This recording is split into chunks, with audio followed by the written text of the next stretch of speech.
राष्ट्र सर्वप्रथम, राष्ट्र सर्वप्रथम, राष्ट्र सर्वप्रथम, राष्ट्र सर्व। संसद से महिला आरक्षण विधेयक पास होने के बावजूद भी राजनीति जारी है। भले ही लगभग सभी राजनीतिक दलों ने इसका समर्थन किया है, लेकिन कहीं न कहीं उनकी ओर से सवाल भी उठाए जा रहे हैं। इन सबके बीच आज कांग्रेस नेता राहुल गांधी ने एक प्रेस वार्ता को संबोधित करते हुए कहा कि महिला आरक्षण को आज से ही लागू किया जा सकता है, लेकिन सरकार ऐसा नहीं करना चाहती।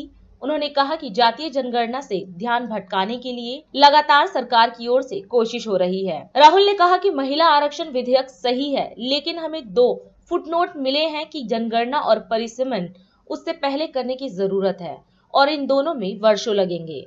सरकार ने इसे देश के सामने पेश कर दिया है, लेकिन इसे अब से 10 साल बाद लागू किया जाएगा। यह कोई नहीं जानता कि यह लागू होगा भी या नहीं। राहुल गांधी ने मांग करते हुए कहा कि नारी शक्ति वंदन बिल से 2 प्रावधान जनगणना और परिसीमन को हटाया जाना चाहिए। कुछ दिन पहले पार्लियामेंट का स्पेशल सेशन अनाउंस हुआ और काफी फैनफेयर से पुरानी पार्लियामेंट बिल्डिंग से नई पार्लियामेंट बिल्डिंग में ट्रांजिशन हुआ। वो अच्छी बात है और मेन फोकस स्पेशल सेशन का, पहले तो मालूम नहीं था ये स्पेशल सेशन क्यों हो रहा है, स्पेक्यूलेशन काफी हुआ, फिर पता लगा कि इसका मेन फोकस महिला आरक्षण है।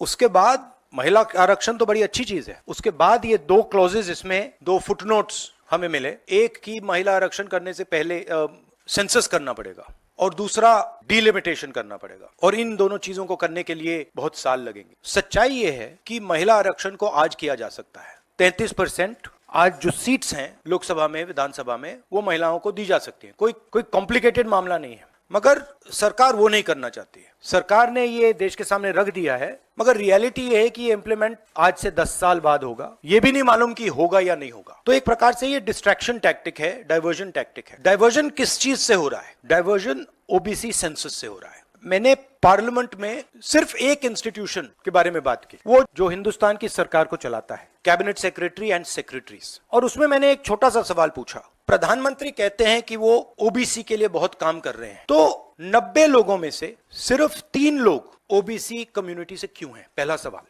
दूसरा सवाल, मैंने यही एनालिसिस बजट को देख के की कि भैया पूरा हिंदुस्तान का बजट क्या है और ये जो ओबीसी ऑफिसर्स हैं ये इस बजट में से कितना कंट्रोल कर रहे हैं और क्या कंट्रोल कर रहे हैं। ओबीसी हिंदुस्तान के 5% बजट को कंट्रोल कर रहा है, ओबीसी ऑफिसर्स। तो मुझे बात समझ नहीं आ रही है। प्रधानमंत्री हर रोज ओबीसी की बात करते हैं, ओबीसी प्राइड की बात करते हैं, मगर ओबीसी के लिए किया क्या?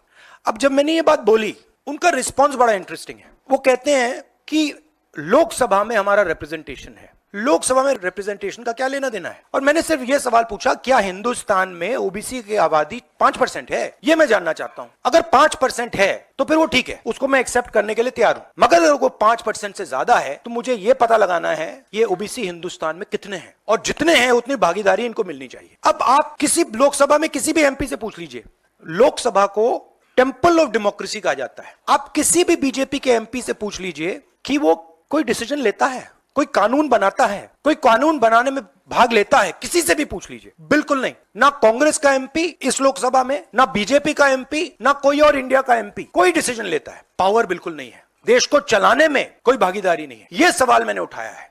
हर ओबीसी युवा को यह समझना है कि क्या आपको इस देश को चलाने में भागीदारी मिलनी चाहिए, हां या ना? अगर मिलनी चाहिए तो क्या आपकी आबादी 5% है, हां या ना? यह सवाल है। और डिस्ट्रैक्शन इस बात से हो रहा है।